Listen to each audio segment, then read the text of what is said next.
However, this is my absolute. It's remastered, like, you know, series so much, and it's so much easier for me to play. And like I mentioned before in my previous video, not only is it the Japanese version, which also includes the Dark Aeons and Penance that we get to fight later on in this game. And the objective also for this is to fill up the entire grid, not only for Tidus, but for Yuna, for Riku, for Auron, and all the other characters here. And this is part 2, so I'm just going to give you guys a brief explanation of how the sphere grid works. So every time that you level up, it is a sphere level, so that means you get to advance further into the sphere grid, and as you advance further into the sphere grid, like for example, Tidus starts right there, and it's going to go through his entire sphere grid until you get to reach to the end. Now, what happens is, after you reach the end, you can have like these level nodes right there, where it says level 1 underneath where Tidus's name is. If you pick up level 1 sphere lock, spheres, I think that's what they're called, and then what will happen is if you use it, you'll unlock that, and then you can continue going down a different path. So right beneath that, I believe that is Kimahri's section, so we'll get into that a little bit later, because Kimahri is so versatile that once his sphere grid section is like so small, what will happen is you can make him to become like Riku, or you can make him become like Yuna, to where it learns white magic spells. You can make him to where he learns Lulu's magic spells. He can be a brute force like Auron. He could be like a speed / accuracy type person like Tidus. And so forth and so forth. So this is just the sphere grid, just taking you through a quick tutorial. I ran into Riku just now, and this is just to explain further as to how you can upgrade and how you can advance your character further into the sphere grid. Now, like I said, we're using this type of sphere grid because you can be able to actually reach to max out all of your entire characters, learn all the abilities and everything like and so forth and so forth. And we're gonna actually fill up these empty sphere nodes, these nodes right there, with different type, like, you know, HP, strength, accuracy, speed, defense, magic, you know, magic defense, all that stuff. So, you know, let's just go ahead and get through this entire sphere grid tutorial, and we're going to advance further, and I'm going to show you exactly how you can do this, okay? I'm just kind of going just a little bit, you know, past all of the dialogue here, because it just briefly shows you how to use the sphere grid, but it's pretty much self-explanatory. Throughout the game, you're going to collect like power spheres, mana spheres, speed spheres, ability spheres. In the beginning, you want to try to conserve as much ability spheres as much as possible, because early in the game, what's going to happen is you're not going to really get so much of the ability spheres until maybe like when you get to the Mi'ihen High Road area. So, you know, for Lulu to learn her magic spells, and for Wakka to learn all of the dark attack and dark buster and all that stuff, is going to come later if you know how to actually save your ability spheres appropriately. So once you do that, you know, you know, kind of save up your ability spheres for when you really are going to need them, or if you encounter monsters that will drop them, you know, be cautious of that, okay? Like it's mentioning, you know, the locks cannot be opened unless you have like the appropriate level sphere locks to actually activate them. You can be able while you're on the sphere grid, you can switch from character to character, just like I just did right now, so that way you can take full control as to who's in your party at that moment. And we get Riku at the very beginning of this, but she won't be available until later on in the game, which when we get to the Moonflow, and the Moonflow / Guado Salam, that's when we'll be able to actually access her. So let's go ahead and save. I don't know why I was using the right analog stick. I'm going to save this real quick. So give me just 1 second, guys. I like to save at every certain part just so that in case like the game crashes or anything like that, that I know where I'm at. So let's go talk to Riku one more time. We found some ancient ruins right beneath us. It's not active now, but there should still be some power left. We're gonna go down there and activate it. And then we should be able to salvage the big prize. Mm-hmm. Okay, let's get to work. Roger. And I'm gonna actually farm for some things, so you're gonna see quite a bit of battles throughout this first half of the thing here. So I won't be able to like kind of fast forward anything, but actually I want to just check something out here real quick. Let's go to config. We can, if you see it from the music, we can actually switch from the arranged or to the original. I prefer the original only because that's what I'm used to. I did play on the PS3 version where it's just the arranged version only, which was pretty cool too, but in the PS4 version, since it came out for the PS4, I want to stick to the original. I love the music. I love everything about it, especially when we get to Besaid. Besaid is my favorite, most favorite soundtrack of the entire game. It's very soothing, very calm, just really good. I'm gonna keep the subtitles on. I'm gonna need to keep the name cursors, names on the cursors at default. I'm gonna get the help on, the Aeons at default. I do probably at the same time probably want to keep it short later on. The map will always be on and vibration is going to be off. So let's just get right down to it.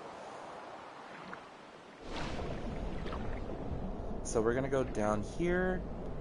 But like I said, I'm going to like just farm in this little area here so I can just encounter some monsters. But I'm going to just see real quick if there's any equipment. I don't think I can equip yet, can I? Oh, Tidus gained a sphere level, so we're going to move him up. And this is very crucial. Cheer is going to be used so much in this game. So much in this game because it powers up the attack of all of your entire party. So whoever is like the current party, everything is going to be, you know, they're going to receive a really good little boost on their attack. And Cheer is the perfect sphere ability to learn. So we're going to go ahead and attack and then attack. And that's it.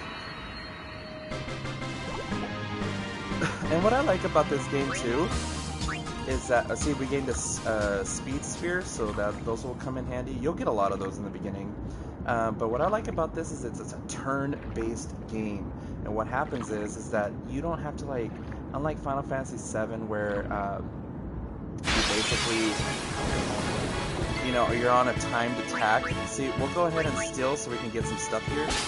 See, we get a grenade, and then we'll cheer.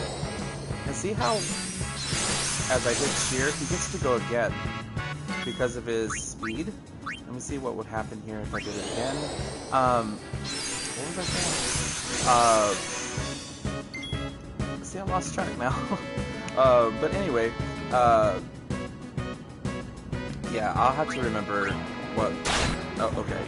I'll have to remember. I can't really remember what I just said. Hopefully that gets back to me. But we'll do that. We're gonna keep doing that. Eventually, I want to get some overkills, which would mean it would be double. I just want to keep Tidus up in the loop a little bit here, so we're just gonna farm for some more items.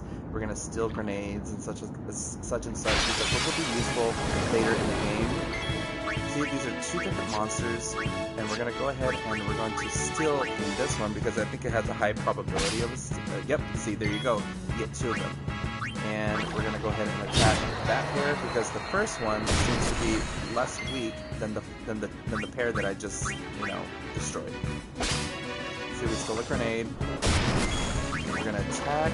And bam, that's it, guys. Pretty simple, right? These fishes are nothing. See, I just want to get him to one more level, sphere level, before I move on to the next part. So we're gonna go ahead and just enter a couple more battles here, and then we're just gonna move forward. But in between that, I'm gonna keep talking because I feel like it'll be just boring if I just like get through the battles and while I'm live streaming and I don't say anything. But, see, there you go. We're going to go ahead and use Riku to steal from this piranha here, the pair of piranhas. And then we're going to go ahead and attack B, so that way Riku can attack A and doesn't get another attack. See, you want to kind of try to manipulate that a little bit to kind of see who attacked first. You want to be able to just play it smart, so that way you don't get them to actually do an extra attack on you and pretty much take out more damage from you. So those are just little tidbits. So it's like if A attacked, but it's your turn, and then B hasn't gone yet, you want to attack B first, so that way when it's the other player's turn, it'll be able to attack A, so and so forth.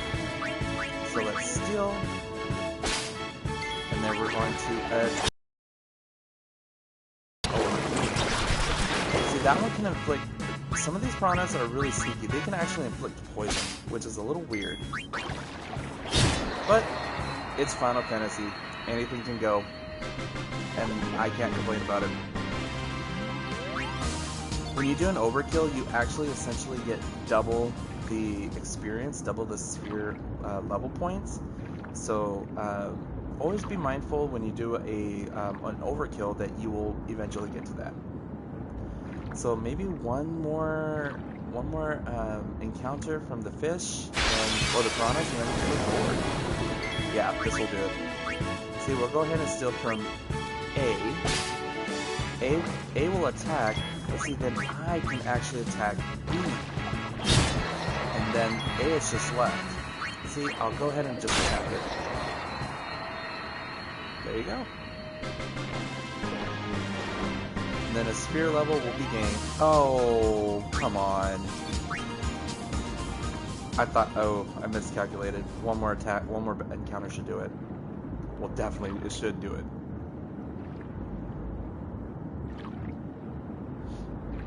Just keep swimming, just keep, finding Nemo, right? Dory is so cute.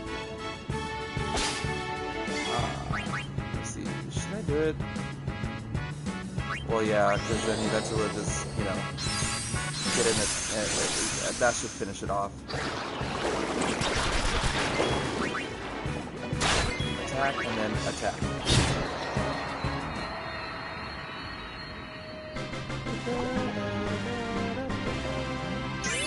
There you go.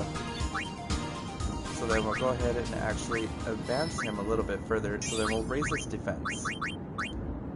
Defense by 1 point, and sometimes 1 point can make a difference.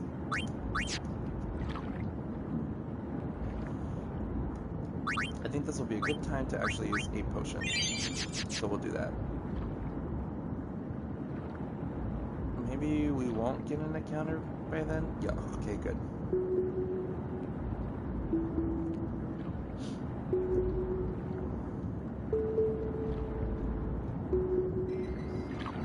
Alright. Good thing there's a save sphere. We'll go ahead and save. And the nifty thing about this, the save sphere, is that it also, you don't have to necessarily save, but it also, and I should have thought about it before I actually healed myself with a potion, that it actually brings your party back to full health. Go me. I should have just not wasted that potion at all.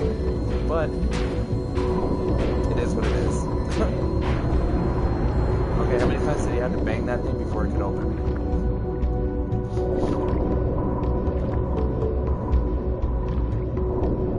Okay, this octopus-looking creature that will come up shortly is a pain in the you-know-what. Pain in the butt. Here comes a set of piranhas, man.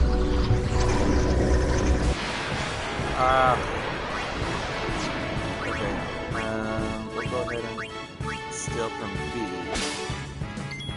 And then we'll go ahead and do cheer. Because I just want to finish these guys off.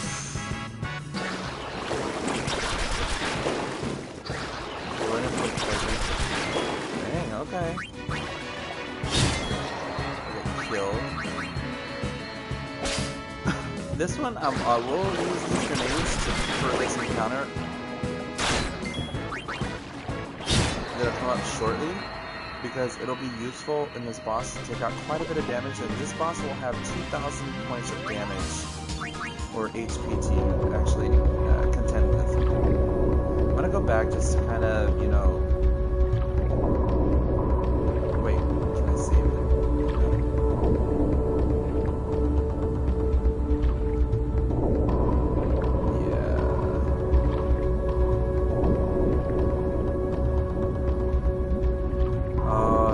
To return back to the ship. Okay. So I can't go back to the save sphere. However, I will actually definitely use that on her.